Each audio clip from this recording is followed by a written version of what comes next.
বাসের ধাক্কায় গুরুতর জখম 3 মাধ্যমিক পরীক্ষার্থী।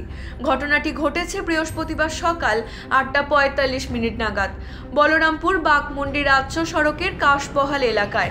জানা গেছে, একটি বাইকে করে 3 জন মাধ্যমিক পরীক্ষার্থী বলরামপুরে পরীক্ষা দেওয়ার জন্য যাওয়ার পথে বলরামপুর থেকে বাঘমুন্ডিগামী একটি বাস তাদেরকে ধাক্কা মারলে দুর্ঘটনাটি ঘটে। দুর্ঘটনায় 3 জন ছাত্রেরই পা ভেঙে গিয়েছে বলে হাসপাতাল সূত্রে জানা গেছে।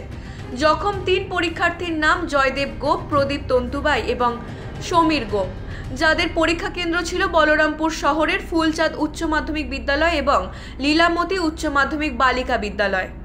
বলরামপুর পঞ্চায়েত সমিতির সভাপতি নিজস্ব গাড়িতে করে জখম 3 জন মাধ্যমিক পরীক্ষার্থীকে বলরামপুর বাসগড় হাসপাতালে নিয়ে যায়।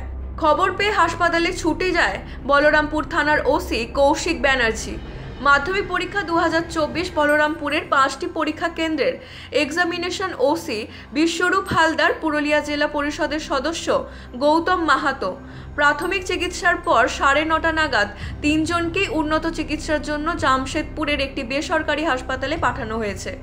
পুরুলিয়া থেকে সম্রাট নাগের report, U Bangla TV. U Bangla TV, হৃদয় ছুঁয়ে যায়।